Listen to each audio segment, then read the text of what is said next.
Okay, good evening to everyone, and a warm welcome from Indo-Gulf and Middle East Chamber of Commerce. On behalf of Indo-Gulf and Middle East Chamber of Commerce, I warmly welcome you all for today's webinar on the subject Union Budget 2026, the tax impact to business. We are very happy to see such a good response from the participants and the members. Today, the topic is very relevant for business, entrepreneurs and investors and professionals also, especially in the current economic scenario. So we are very much privileged to have CS Sreejith with us as the speaker, and I'm sure the session will be highly informative and practical. And once again, I welcome you all to this session for joining us this evening. Now, I welcome Dr. Suresh Kumar Madhusudanan to do the welcome address. Thank you, George. Good evening, respected Chairman, Dr. N.M. Sharifuddin, our distinguished speaker, Sreejith Kuniyil, esteemed members of INMECC, chapter executives, presidents, secretaries, distinguished guests, ladies and gentlemen. On behalf of Indo-Gulf and Middle East Chamber of Commerce and INMECC, it's given me immense pleasure to warmly welcome all of you for today's webinar, Union Budget 2026, Tax Impact to Business. We are honored to have Mr. Sreejith Kuniyil, a highly respected chartered accountant and industry expert with over 2 decades of experience advising multinational and Indian corporations across India and GCC. Friends, the Union Budget 2026 comes at a crucial time when India is progressing steadily towards the vision of Viksit Bharat. The budget has placed strong emphasis on growth, stability, and competitiveness. First, and the continued focus on MSME and manufacturing growth through credit support, incentives, and ease of compliance is expected to strengthen the entrepreneurship and job creation. One of the key advantage for this budget, what I personally feel is that actually the allocation of 62.8% of fund for the skilling and training activities, and plus the startup, because every job seeker should become an entrepreneur. That point has been emphasized, and this is very much important for making India as a developed country by 2047. At INMECC, we remain committed to empower our members with knowledge, insights, and global business connect, and today's webinar is another step in that direction. With these words, I once again welcome our speaker, all the participants, and I wish all very engaging and informative session. Thank you. Over to Chairman for the presidential address. Thank you, Secretary Dr. Suresh Kumar. Mr. Sreejith Kuniyil, our faculty today. It's a really pleasure that Mr. Sreejith Kuniyil, who is a mentor and guide to many industries and businesses concerns in India and abroad, has consented to make a presentation today. This is we have been hearing or listening the budget analysis since last few days, maybe once or twice or thrice a day. But this is something very different. What is changing for business? And he is addressing with us with the information about the tax highlights, that is impact on business. That is where INMECC is very much interested. I welcome all the participants, Mr. Sreejith Kuniyil, and all my colleagues and members to this very informative speech. And this will be, for your information, this speech, this webinar will be available online on the website of INMECC for future reference also. Because this, Mr. Sreejith, I'm sure that we will be giving you a lot of data which can be stored and we can be revisited for our own benefit. And over to Mr. Sreejith. And you can have question answers in the end of the session, or we can send on your queries on the chat box. Okay, we will be taking and we will be giving you the replies on that. I welcome Mr. Sreejith once again for his presentation. Okay, thank you, Chairman, and thank you, Dr. Suresh Kumar, for your insightful, inspirational words. Now, it is my pleasure and honor to welcome Mr. Sreejith to this session. Let me introduce Mr. Sreejith to this webinar today. He is a senior chartered accountant with over 24 years of experience. He is the founder and managing partner of Capitair, a consulting firm with offices in India and the GCC. CA Sreejith has advised several leading Indian and multinational companies on areas such as taxation, cross-border restructuring, mergers and acquisitions, transfer pricing, and regulatory matters. He began his professional career with Ernst & Young and has also held senior positions with KPMG, EY, and Deloitte across India and the Middle East.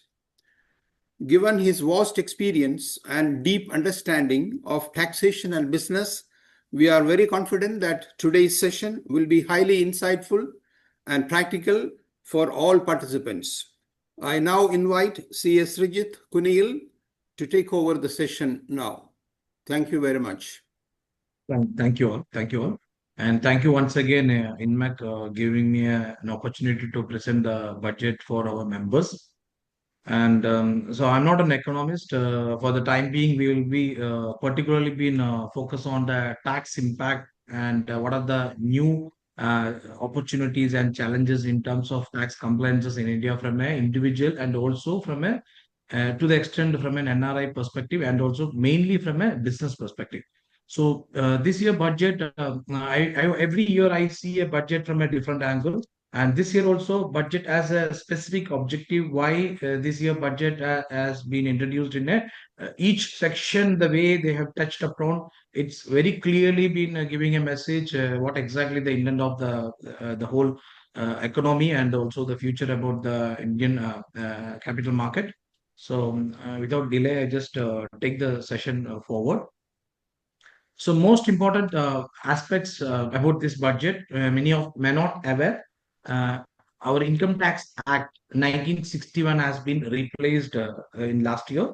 Now the new act is called Income Tax Act 2025.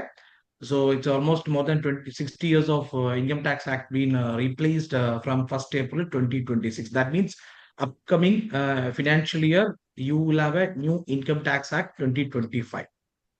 And so what's the difference between your the old act and the new act? Don't get into too technical. The reason I will tell you that significantly no change.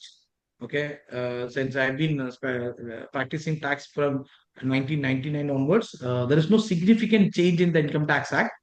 There are a lot of redundant section was there in the act, though the act was being quite bulky. So there are a lot of redundant repetitive provisions was there. All those section has been removed.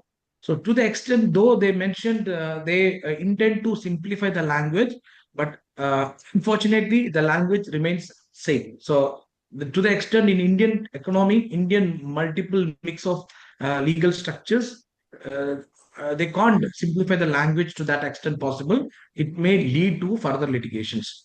So, but the thing it is, a lot of provision has been reorganized to the extent to keep it from a reading perspective. And maybe a chartered accountant, someone who's been specialized in Income Tax Act, he can understand in much more in a better perspective. So, what I'm trying to say that the Income Tax Act 2025 carry the similar provisions from 1961 Act. Not much of significant change. One significant thought process, what you should know. So far, you might be heard assessment year, previous year, assessment year, previous year.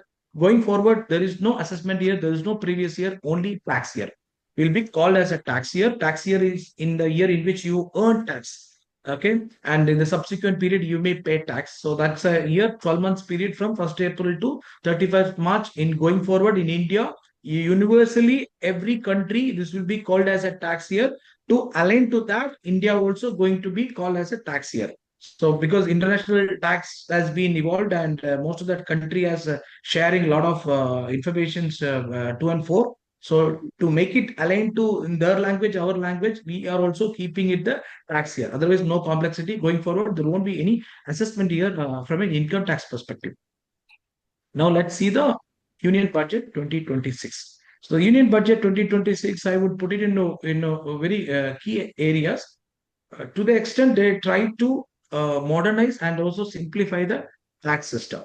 And mostly they are trying to reduce litigations. And reduce litigations, maybe you end up in paying a X amount of fee, maybe out of a penalty, there is an immunity system has been introduced, and a lot of window has been opened so that there was non-compliance issue was be there that you have a room to pay a little amount of money and actually you can close the litigation matters. So these are the more focus in this year budget, and definitely the revenue mobilization. Revenue mobilization, as you all know, that hardly 8 to 10 crore, not even 10 crore. I think 8 to 9 crore people are only filing tax in India. Around 4 to 5 crore people only pay the tax. So they would like to get more and more people, general public people will be come towards the tax network. That exactly the vision towards to get into the more and more financial transactions within the income tax network. And again, further, they are promoting a lot of foreign investments in the country. We can see a lot of tax exemption. First time, I would say the last 5 years, first time Income Tax Act is giving you a little bit of exemption specifically for the foreign investment perspective. So that's not a never area, but I'm just giving you kind of a hints because last 4 5 years we never heard any deduction, any exemption from the Income Tax Act. This year, I think they have introduced few exemptions and deductions exclusively for foreign investment perspective. So that is a objective. Now go back to each one by one point. Okay, so let's first focus on the individual. We all are individual. Let's see the how the individual impact from a this year budget perspective. As you all know that the current income tax law has got two regime, old regime and a new regime. And old regime it carries income tax up to 2.5 lakhs. There is no tax. 2.5 lakhs to 5 lakhs there is a 5%. 5 to 10 lakhs it is 20%. And about 10 lakhs it is 30%. This is the our old regime currently. But under that particular regime, you are allowed to claim Chapter 6A deductions. And the new regime, mostly 90% people are actually using the new regime of a tax. That means up to 4 lakhs, there is no tax. 4 to 8 lakhs, 5%. You see, every 4 lakhs, there is an incremental 5% tax. That means above 25 lakhs, only 30% tax slab was introduced. This was introduced in 2025 budget. Currently, there is no change. The reason I just put it across, the current year, the income tax rate, whatever applicable for an individual, the same rate is going to be applicable from 26-27 tax year also. So there is no change in the income tax rate. And for information, 99% people are following the new regime because it has a very, very low rates of individual slab rates. Surcharge also, again, there is no change in the surcharge. Whatever the current surcharge is there, that is the same surcharge is going to be applicable. And especially only difference above 5 crore, it is actually 25% surcharge. Under the old regime, above 5 crore, it was actually 37% surcharge. Very high surcharge was applicable in India. So that is something here. Relief was given in the last year budget. For the information, currently there is no change in the surcharge as well. Now, there are some compliance changes introduced in this act. Presently, the income tax due date for an individual is 31st July. Proposed due date also 31st July. I'm saying an individual without any business income.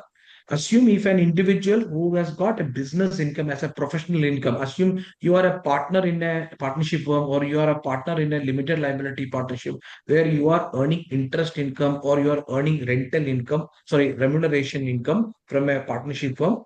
Typically, those individuals will be filing an ITR called ITR 3 with declaring the business or a professional income. For those individuals, this year, the budget has extended the due date to 31st August. So there is not 31st July. It is being proposed to 31st August is the new due date for those individual who has got business income. In case they have got the tax audit is applicable, then also there is no change. 31st October, 31st. So that means only change in the act for an individual who has got a business income, they have got a 1 month extension from July to August. That's the only change. Again, further, there is no change in the corporates also. Transfer pricing SSE, due date remains to be 30th November, 30th November. Company, firm, LLP requiring a tax audit, no change, 31st October, 31st October. And firm and LLP without audit, there is a change. Earlier I said individual has got a business income from a firm and LLP, they have got an extension of 1 month. Similarly, firm and LLP without tax audit, they have also got 1 month extension. So that means now only normal individual without any business income, they only got a 31st July. Any individual, partnership firm and LLP, the due date is 31st August. That's a small change in the return filing part. Now, this is a very interesting amendment this year. Normally, if there is any correction required, you can file an ITR. Assume you file an ITR on 31st July, you have a time limit up to 31st December. So you have the option to file an ITR within the same assessment year is the 31st December. That is something now they are increased to 31st March. That means assume for a tax year, say for example, 2026 March, you have a time limit to file an ITR for 31st July 2026. Now you have the option to file a revised return till 31st March 2027. So that the reason they are extending a 3 months window to encouraging people to file an IT return also. So that is a very good amendment. And there is a fee. Okay, but there is a deadline has been extended, but there is a fee. Less than 5 lakhs taxable income, you can file the revised return by paying a nominal amount of 1,000 rupees, and more than 5 lakh rupees, 5,000 rupees. Not very significant, but still your window is being opened. Okay. Now there is a updated return. Updated return means if you want to file any previous year tax return, you can still you have an option to file an updated return by paying an additional tax. But when you file an updated return in previously, you don't have an option to reduce the losses. So current amendment proposal is being given in such a way that you can still file an updated return by reducing the loss as well. That means you filed a tax return with showing a 1 crore loss. So next year you want to update the same return even to reduce it to maybe a 40 lakhs or a 30 lakhs losses. Still you have an option to file an updated return. That is a good amendment. And updated return, even you can file if the reassessment proceedings has been initiated. Normally, once the reassessment proceedings has been initiated, you don't have an option to file an updated return. Now they are giving an option, please file an updated return. Still you have the reassessment proceedings being pending, but there is an additional levy of 10% fee also will come on aggregate of the tax and penalty. So this is there are certain very interesting amendment this year proposal is there. I can address that is very interesting. Some adjustments are there. Now, this is a very important information. I strongly recommend. Please ensure if you have any foreign assets outside India by nominal bank account, a dormant bank account, maybe a share in a company in Singapore, maybe have got a company in DAFC or maybe any free zone company, and you have a Dubai-based company. So please ensure declare in your IT return if you have any foreign assets. Even they are the reason I will tell you there is particular scheme is introduced this year, foreign assets of small taxpayers disclosure scheme. You don't know whom this is applicable for a students, maybe returning NRI, a small category. Even imagine, even a small category of individuals also, government is strictly looking forward to track the foreign assets. Now you can imagine a normal individual who has got business assets or a financial assets or a bank accounts in outside the country, government will take it in a very serious note. This is a one important information I would strongly recommend. Please declare. They want to know. Very similar like how US has got FATCA, and FATCA is a very, very serious compliances in US for a serious citizen. Similarly, in India, every Indian resident, the foreign assets disclosure going to be a very strictly monitored with a very, very serious, impactful consequences if you don't declare. So now there is a new window has been introduced for a 6 months time limit. So for especially for students and professionals and relocated NRIs, if you have got any foreign assets outside India, you need to mandatorily declare. Okay, but date that window time is not yet notified. There will be a 6 months window government is going to open. During that time, please declare and disclose. Afterwards, if they found, technically the whole scenario will come into the Black Money Act. Okay. So for that declaration, very interesting amendment, I will explain to you more detail. Assume you have any undisclosed assets outside India. If you have any undisclosed foreign income outside India, if the aggregate value is less than 1 crore, you have an option to pay the tax at the rate of 30% on the fair market value of the undisclosed foreign asset, and also 30% of the undisclosed foreign income. In case if you have, I have got an undisclosed assets, I have got an undisclosed foreign income, then 30% tax you need to pay. On top, you need to pay 100% of the tax determined above. That means 30%, 30%, 60%, again another 60% you need to pay or to declare these things if your aggregate value is less than 1 crore. Again, another very interesting one more amendment on the foreign asset disclosure. Assume you have got a foreign assets, that is something you acquired during when you are a non-resident from your foreign source of income, but you missed to report an ITR once you become a resident. So what it exactly making it very clear, those NRIs, they live abroad. When they created foreign assets from their foreign source of income. Assume you have got a Singapore account, maybe you have got a US shares. Once you are back in India, you may have a foreign assets. Practically, those assets may not be earning income. Then you might be thinking, why should they file a tax return in India? For a resident, if he has got a foreign asset, it is a mandatory I file an IT return. So those cases, so those missed to report. So that means you heard had those assets, but you missed to report in India once you become a resident. That's one category. Again, another category, a foreign assets you acquired from your taxable income from India, but not reported in your ITR. So these are the two situations. Assume your total assets value, fair market value is less than 5 crore. You have still have got a window of paying a fee of 1 lakh rupees declared. So this was the point is your foreign assets less than 1 crore, less than 5 crore, such things, government is giving you a window to pay a fee, pay a nominal amount of fine to declare. So those people, the bigger question is to come, what happened to those people, their assets is more than 5 crore? That is something still I don't have a clarity. We need to do a little more research on the particular amendment and the provisions to read in detail. What are those category? What happened to those category of taxpayers? So this is a one significant amendment in the proposal. Again, this is something very interesting. TCS rates has been normalized. A very interesting amendment. I think in our INMECC, many travel agents and tour package overseas service providers are there. For them, it's a very, very welcome amendment.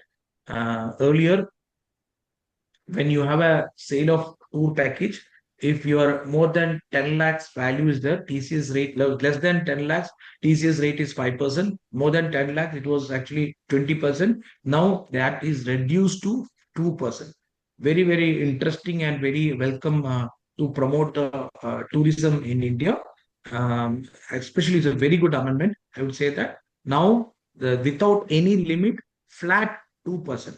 Otherwise, if someone is actually spending 10 lakh rupees kind of a tour package, he is spending additional 2 lakh rupees as an additional cost. And that because of the TCS, that I may get a refund in later, but practically that 20% is going to be become very heavy to even to think about my tour and travel. So this is something very interesting amendment.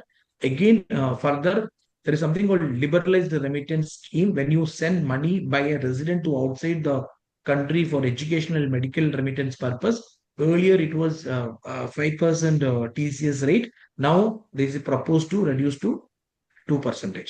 5% further reduced to 2%. That means overall all TCS rates been reduced to 2%. Even certain earlier we had 1% TCS rate, those also been increased to 2%. So they have actually been regularized TCS rates to the extent of 2% into all the transaction value. Now, this is a very important amendment for a non-resident perspective, NRI perspective.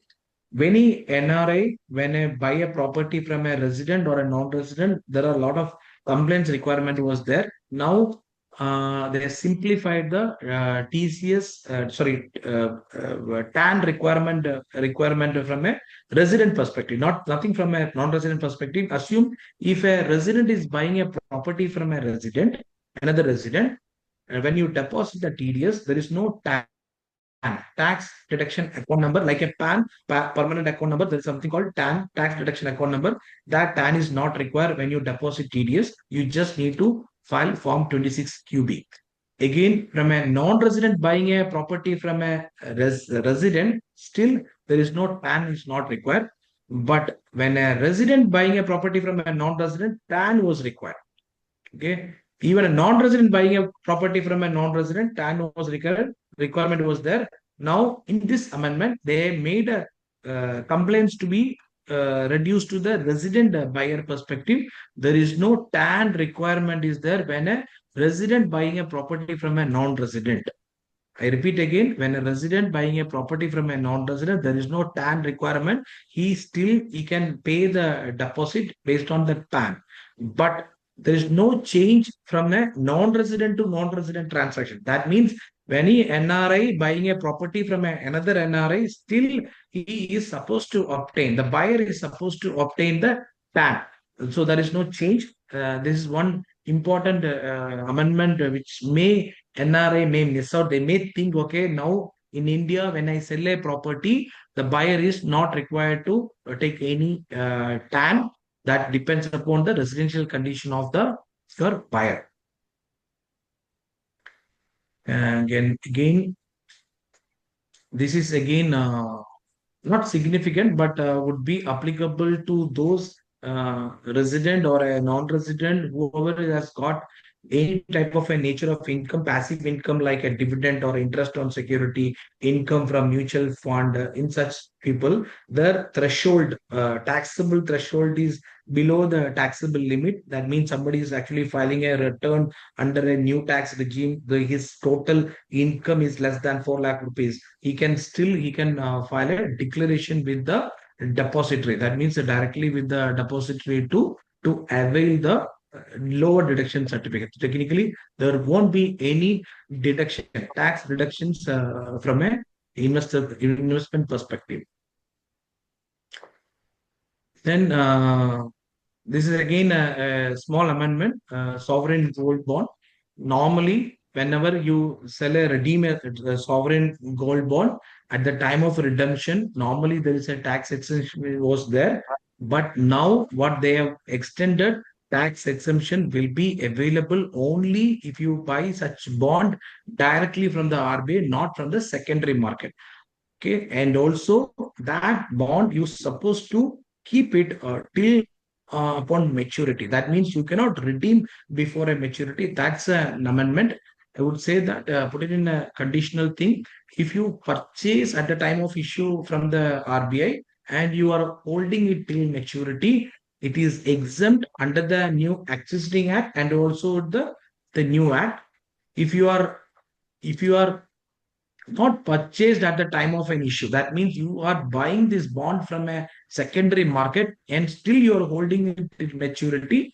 You have to pay the tax in the new law. And again, if you purchase at the time of an issue but not holding it till maturity, taxable.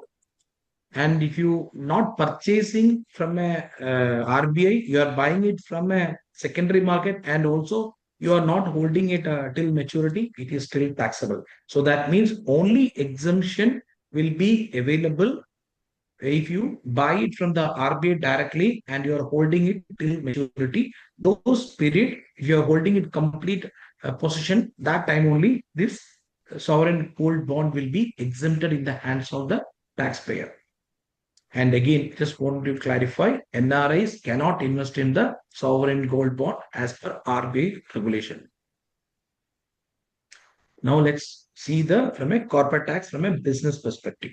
So what are the impactful proposals in the budget for applicable for a corporate tax perspective? So one important amendment introduced the buyback of shares. Buyback of shares is concept is when a company issued shares to all the shareholders, company has an option to buy those shares back from the shareholders. I can buy back the shares. So to that extent, money I can refund back to the shareholders. So that means to the extent company will be strengthened if you have the enough reserves in the company. That's the concept of buyback. But unfortunately, last year they introduced a buyback amendment. They said it will become taxable, but in the hands of the shareholder, as we need to declare it is basically a dividend income. And so far, buyback of shares in India was a capital gain transaction. Last year, they made an amendment by saying, okay, going forward, buyback of shares will be taxable in the hands of the shareholders as dividend. The cost of acquisition of those shares will you can show it uh, as a capital loss in the capital gain chapter. Absurd amendment. Even I made a video on this particular amendment saying it is actually been practically not possible to show income in one head and loss in another head. Practically, so that corrections they have made in this particular amendment, they said very clearly it was a mistake in the last year.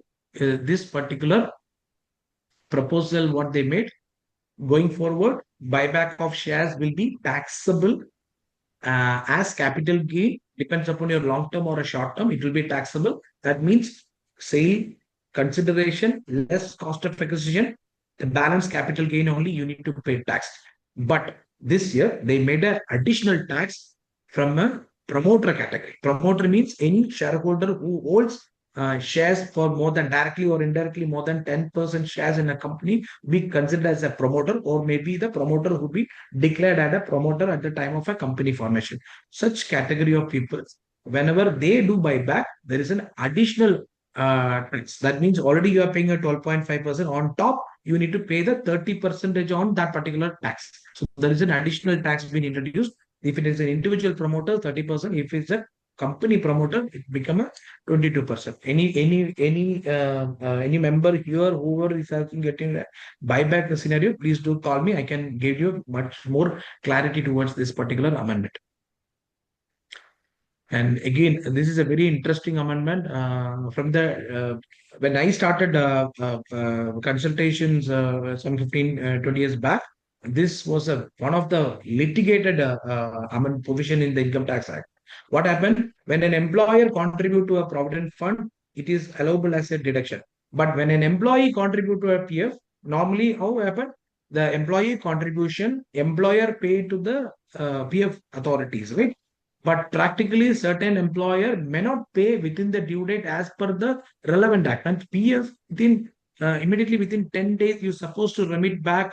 Subsequent month, you're supposed to remit back to the PF authority. Certain employer may not pay exactly on the 10th day. They may be pay before the due date of the tax return. So it is become a big litigative subject matter from the last so many years. But this year they have clarified. After so many years now, they have clarified by saying, okay, going forward, any employee contribution, if an employer pay within the due date of filing an IT return, this is something we claimable as a tax deduction. But it will going to be a prospective amendment, not a retrospective amendment. So the practical challenge, so many years, so many employees been suffered due to this particular you know what is the beauty of this particular disallowance? It is going to be a permanent disallowance. This is a one of a disallowance in the Income Tax Act. Once it is being disallowed, this is going to be a permanent disallowance. Even you pay, then also it become a permanent disallowance. But practically in the Income Tax Act, whatever you have an expenditure, once you incur, once maybe you pay in this year, you pay in the next year, subsequent year, you are allowed to claim as a deduction. But this particular employee contribution PF is to become a permanent disallowance. But fortunately, this year, this is being proposed by saying that you have an option to pay within the due date of filing a IT return. Again, this is, I don't know how many of you know this particular section in the Income Tax Act. So normally, if you earn any dividend income or interest, any income from a mutual fund, you are allowed to claim a deduction on the interest income. That means interest means assume you took a loan. Out of that loan, you utilize that money to invest in the stock market, and you earn dividend income, and you earn the income from the mutual fund. Against that particular income, you are supposed to claim a 20% of the interest as a deduction. This is under section 57. This section under the old Income Tax Act 57, this was been allowed as a deduction. But going forward, they have removed these deductions. Now, no deduction shall be allowed for an interest which is incurred to earn a dividend income or income from a mutual fund. So far, it was there. Now, going forward, this particular interest income shall not be available. Matt, again, and a very interesting amendment. It's a certain amendment in the Income Tax Act been changed the whole landscape. So far, whatever we learned, conceptually we learned, this is a principle. They said going forward, this is not the principle. Now, this will be read like this. I will tell you, this is one of the such amendment in the Income Tax Act. Matt, minimum alternative tax is normally you need to pay a corporate tax of 30% or 25%, 22%, depends upon how you pay the income tax from a corporate tax perspective. But assume income tax, you may have a tax loss, but you may have a book profit. You may have a profit as per the profit and loss account, but when you compute the taxable income, you may have end up in a loss scenario. Such scenario, it is mandatory that you pay a 15% on the book profit if your tax payable is higher than the normal tax payable. So that means if you don't have a normal tax payable, at least you pay a minimum 15% of book profit. But under this is a concept of a MAT. But whenever you pay a MAT in excess of your normal tax payable, to that extent, excess money tax is allowable to claim as a credit under the MAT credit that you can carry forward for 15 years. That is the conceptually, this is a MAT credit, especially huge capital, especially the real estate and the township, all those people, normally they will have a huge MAT credit in the beginning of the period. And then later, whenever they have a corporate tax, they can offset and credit. It's actually a good conceptually, that was the logic for introducing the MAT. This can be offset against your future tax liability. But unfortunately, they said going forward, there is no such MAT credit. Your MAT will be your final taxes. Assume you have a final income tax liability is maybe 100. Your MAT liability is 200. Let you pay the 200. Further, that is would be considered to be a final tax. No more new MAT credit can be carried forward. Whatever in your books you have a MAT credit that can be carried forward, and you can offset against the normal tax payable in future. That again they have restricted to 25%. Earlier there is no such restriction. Now they have restricted 25% of your normal tax payable. That you have an option to carry forward for the 15 years. That means whatever you have a MAT credit on your books on 2026 financial year, that means the book year, that MAT credit only you are allowed to carry forward for the future. That means going forward, if you pay any MAT, that MAT is going to be a final tax, no more credit available. So conceptually, whatever conceptually why the MAT was introduced in the country, that concept is gone. that conceptually, that logic is no more in the Income Tax Act. Again, TDS on the manpower supply. This is one of the litigated under the Income Tax Act. Always, I think we have many members who's doing manpower supply. So, for your information, so far under the Income Tax Act, this is always be litigative challenge. The manpower supply, whether it will be considered as a payment to a contractor or a fee for a professional or a technical services. Fee for a professional or technical services, TDS rate is quite high. So this was always been litigative area. Now they have clarified by saying manpower supply will come under the purview of work. That means TDS shall be applicable as applicable to the contractors. That means for an individual, it is 1%. For any other non-individual, this will be a 2%. It's a good clarificatory amendment in the Income Tax Act. I think this is something very relevant for our INMECC members as well. There are other TCS rates. I already been explained. All the TCS rates has been normalized to the extent of 2%. Earlier, those 20%, 5%, all those things been to the extent formalized by 2%. Similar way, your sale of alcoholic liquor and sale of scrap and sale of mineral may not be relevant from a general business perspective, but that also been proposed to formalize to the extent of 2%. And very interesting. I think this is a one area I think every business owners going forward need to be taken care. Income tax and income tax compliance on a strict manner. I strongly recommend, please, going forward, don't take income tax as a subject, not in a light manner. Though your chartered accountant might be handling, but I would strongly recommend take care of the complaints on a very serious note, because the whole assessment proceedings, the whole penalty proceeding, all prosecution proceedings, the way they've been articulated, the way they've been positioned in the Income Tax Act, the intention is very clear. Going forward, income tax compliances, non-compliances, government won't take it on lightly. Though they say decriminalize all those things, it is not that too applicable to every business owners. So most important thing, Black Money Act, because Income Tax Act and FEMA, Foreign Exchange Management Act, lightly been aligned with the Black Money Act. So what I would tell you that, assume if you have a foreign assets and you fail to file an ITR, I think you hold foreign assets and you fail to file an ITR. Presently, there is a rigorous imprisonment of 6 months to 7 years with a fine. Now, they have said if your foreign assets is equal or less than 20 lakhs, this section shall not be applicable. That means, assume you have foreign assets is 25 lakhs. This clarification was not in the previous act, but in the current act, what they have said, if your total foreign assets value is less than 20 lakhs, this section shall not be applicable. That means if your foreign assets is more than 25 lakhs, this section is applicable. So what are those compliances? Non-compliances: fail to file an ITR while having a foreign assets, fails to disclose a foreign assets in ITR. That means two scenario: I have foreign assets, but I didn't file IT return. I have foreign assets, but I failed to disclose in the IT return. So these two situations, this is something, this section shall be applicable. Again, very interesting.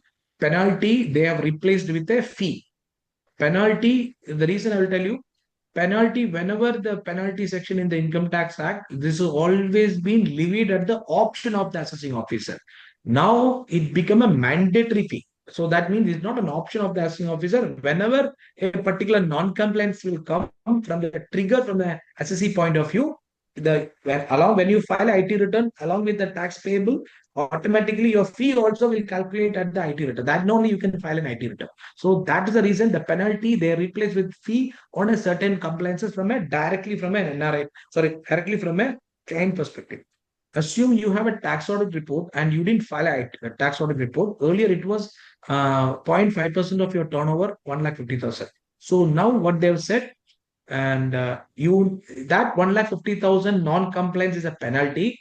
that depends upon the assisting officer as an option, discretion to levy the penalty. Without even paying that 1,50,000 rupees also, you can file a tax audit report. But going forward, assume you have a non-furnishing of a tax audit report delay. Without paying this 1,50,000, you can't even upload this the tax audit report. So that is a difference between a penalty and a fee. And again, transfer pricing audit report, TP audit report, again 1 lakh fine. That also you supposed to pay along with the when you file the tax audit transfer pricing report. And statement of financial transaction, same. Earlier it was penalty, now that become a fine. Again, this is also very interesting amendment. Whenever there is a search, inquiry, anything come at your office premises, assume your office staff is there or employee is there or any other person in that particular office, he is supposed to share certain information if they ask. Okay, any officer, if they ask any information, they're supposed to share certain information. In the act, this is a fine is actually only 1,000 rupees. The penalty was there, it is only 1,000 rupees. That is, imagine that now increased to 25,000 rupees. So sometimes your employee may not even earn that kind of a salary from your office. Imagine though that person also supposed to pay the penalty of 25,000 rupees if such situation happens. And the this is even silence also be treated as a non-cooperation. Even somebody is inquiring and your employees keep silent, then also will be treated as a. So these are the practical difficulty when income tax comes at your door. Okay, and this is a one significant in the income tax. This is one of my the immediately when I was reading this bill and the amendment, this is something will strike me very strongly. I strongly recommend. This is a one section every individual whoever is heavily doing business in India, you have to be very clearly know this particular section. Unexplained credit in your bank, unexplained investment, unexplained assets, unexplained expenditure. I will explain what I assume you made an asset transaction. Assume you made an investment. Assume you incurred an expenditure. Assume you have a huge amount of money in your bank credit. If that money is there, you're supposed to give an explanation. And that explanation also to the satisfactory to the tax officer. So what are the explanation? You need to explain the source. So explain the source means you need to explain from where you earned. Whoever is gave that money, you need to give them his identity, and you need to give him identity, and also you need to give him his credit worthiness, and also you need to prove whether this was a genuine transaction, whether normally a human being will carry out such transaction. This is a one section in the Income Tax Act, and I don't know how many of you practically know the tax is significant on this particular section. We call as a punitive tax, PUNITIVE, punitive tax. The tax is 60% and surcharge is 25%. Total tax will come 78%. This is the most of the NRIs receive. When certain people receive income tax notice, assume you bought you have a 2 crore in FD, maybe you have bought a maybe 2.5 crore of a car, whatever it is. So if they are asking you an explanation, you should give an explanation. If otherwise, this is tax rate is 60%, surcharge is 25%, and 78% is the you have this thing. That now reduced to 30%. That means earlier it was 60% tax. Now that is reduced to 30%. Surcharge is 35%. Total is 39%. Sounds interesting. Sounds you may say, oh, now they have actually been reduced the tax. That's not the scene. The whole funny part is earlier 10% was the penalty. Now 200% is the penalty. The whole section has been removed. So imagine 78% is your tax on 10% penalty. You can imagine how much will come the maximum. Correct. But imagine your 39% is a total tax, 200% is a penalty. So it may even cross more than your investment, more than your assets, more than your expenditure, right? So this is a one amendment. Every person that is what I'm trying to say. Financial discipline now it's become a mandatory. It is not your option, and you don't take it at your risk of your auditor. It is your discipline because you are the only person is answerable to the income tax department. Whatever the financial transaction you carry out, financial discipline is very important. Evidence is very important. Documentation is very important. And we'll tell you, I don't want to name, most of the people may stuck only because of this particular section. That is the reason this section, the tax payable itself called as a punitive tax, PUNITIV, punishment. Okay. So this is a one section, very people taken very loosely, but I will tell you, this is one of the section, last 5 years, the income tax department is seriously been looking into. And most of the search cases, most of the inquiry will start from this section. So that is the reason I tell you, every business owners, every NRI, please take care about your financial discipline, documentation, and evidence. Because now, once we got this particular thing, practically very difficult to convince if you don't have a documentary evidence. Okay. Again, very interesting amendment. And this is also one of the fundamental conceptual change in the Income Tax Act. Now, what they have done, assessment proceedings. Normally, there will be an assessment. That assessment proceedings, you will have an assessment order. On assessment order, you go to an appeal, a CAT appeal or a DRP, wherever you go separately. Later, after some time, the assessing officer, his discretion, he will also initiate penalty proceedings. Okay, two different things. That penalty proceedings will have a penalty order. That means assessment order, I will go a different route for appeal that thing. Penalty proceedings, even you give a lot of submissions, all those things, he will pass a penalty order. That will also go a different direction. So, but in this year, what they've done, they have included penalty and assessment together in the same order. That means it will happen together. Then you don't have a two different order to challenge. There will be a combined order. That means your assessment demand and the penalty will come together. That is a very important part. And normally, whenever you go for a separate tracking system will be there for a penalty. Now, penalty proceedings and the assessment proceedings, when it's become a simple order, practically challenging penalty separately will become a big challenge. So that is a one important aspect. Penalty will be leave it to a assessment audits. That means there won't be any separate proceedings to initiate a penalty. When I was doing CA, hardly I would say that till 2010, 12, those period, I never seen a penalty being initiated rigorously by the tax department. But after 2012, that 13, 15 onwards, especially after 2015 onwards, every assessment, once the assessment comes, penalty also been the initiate. So now they will collect penalty also a tax. That what is very important, being in India, if we do any non-compliances and a penalty become a discretion of an officer, and once you convince an officer because of X reason, this penalty shall not be initiated, he has an option to drop the penalty also. But in other country, penalty is not like that. Your tax and penalty will come together. It never be a discretion of an officer. So similar thing, India also bringing in very strictly, I would say that the moment the tax is normal scenario, assume on the tax, they started leaving penalty also along with the tax. Practically managing a tax litigations become a pain. Okay, with my experience. So that's the reason I will tell you, complaints in the income tax side, never take it lightly going forward. And even a small TDS complaint, small TCS complaints, a small remittance of TDS, small remittance of TCS. So all those things and declaration and especially the IT return. So IT return filling is not a form filling exercise. It is a serious of it because you don't know who actually signed the IT return. You are the person signing the IT, not your chartered. Chartered account is not filing, signing your IT. You are the person signing the IT return. So this is something my personal, with my experience, I'm just telling you personal experience. Don't take risk with the income tax going forward.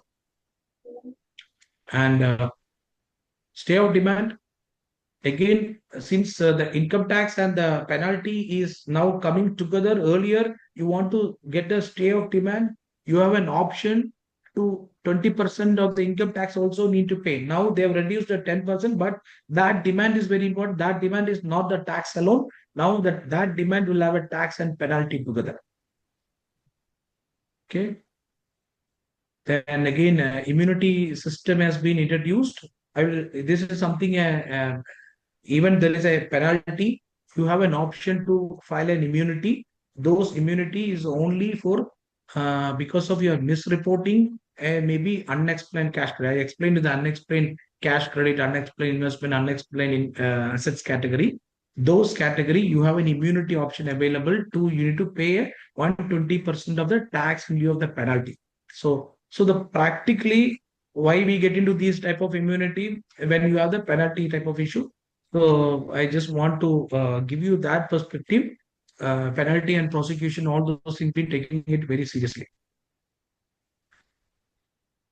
So if there is a penalty earlier, earlier they will also charge interest also on the penalty if you don't pay the demand. Now what they have done, when there is a CAT appeal or a ITAT appeal pending, during that time, there is no need to pay interest on your penalty. So that has been taken, it's been on a pause. Again, I think so far the income tax budget. Now, this is a very interesting amendment this year. They have increased the value. Earlier, it was actually 1 lakh gold you can bring a female, and 50,000 value of gold they can bring for a male. Now they have increased to 40 grams for a female passenger, and 20 grams for a male passenger. The funny part, this particular 1 lakh was introduced in 2016. Okay, you can imagine 2016, what was the gold rate? Hardly maybe 2,500, 3,000 per gram. So there is no change. Today, even 8 gram itself more than 1 lakh value. So they have removed the value. Now, instead of a value, they have replaced the 40 gram. Otherwise, people may think I can bring more gold. Even 2016, what was allowed, that's the only thing now also you are allowed. But during that period, the gold value has been seriously been increased. That is the reason people may see in a different way.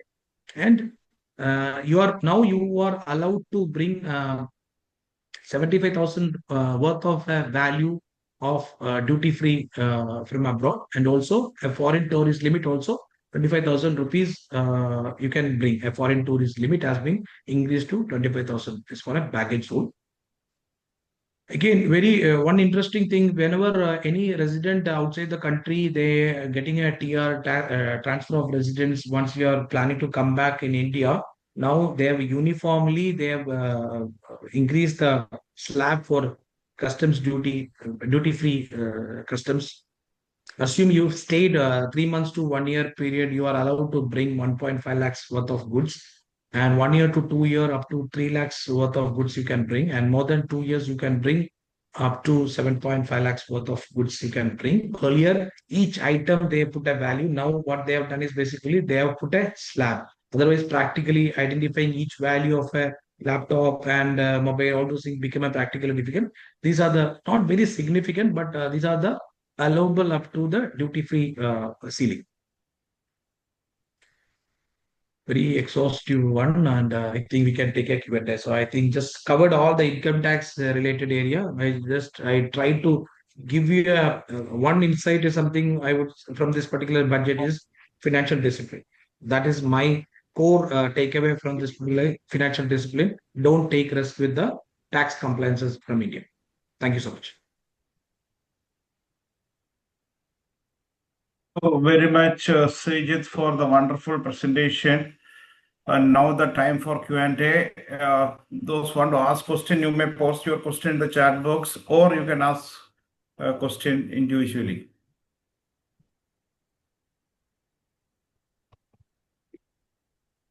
Okay, Sreejith, there is a question from Mr. Jairam. Could you please again repeat on MAT credit?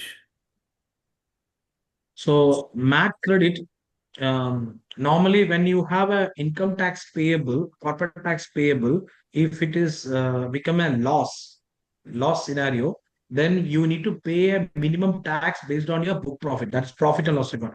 Normally your profit as per the P&L and also the taxable income may not be same. Lot of adjustments you do, maybe carry forward loss, all those things you do. Practically you end up in a taxable loss scenario. but still you may have a profit in that particular financial year, you need to pay a minimum 15% of that tax. So when you pay that excess tax on account of MAT, that excess tax will be carried forward to the next 15 years. That was the existing law.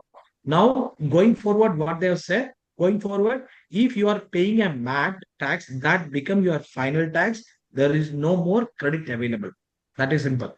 Either you have a taxable profit, whether you have a book profit, whichever you are incurring, pay the tax. If your taxable profit tax payable is more, pay the income tax, or your book profit and the MAT is more, pay the tax. Whatever you pay, that remains to be your final tax. No credit going forward available to the taxpayers.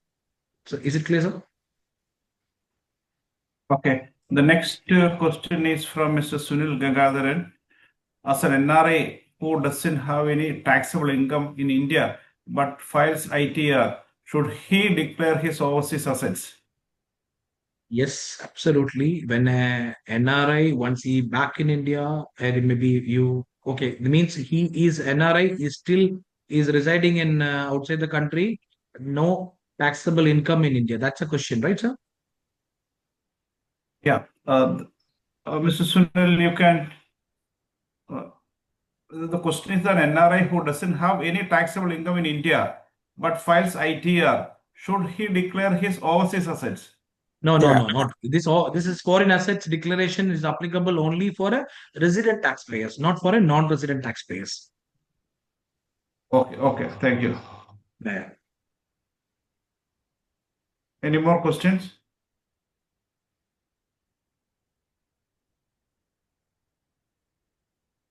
All our members and they all know me, so maybe they will ask directly also. So that if you have any questions further, you can communicate with our office so that the questions will be taken and the Mr. Sreejith will be giving you the proper answer to them individually. Okay, then we may conclude.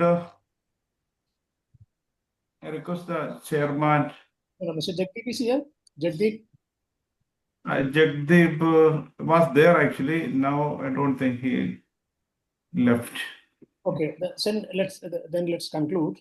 It was very lively, very informative. A lot of new information has been transformed, and the rules and regulations which we didn't know, he has very effectively and prominently revealed to us.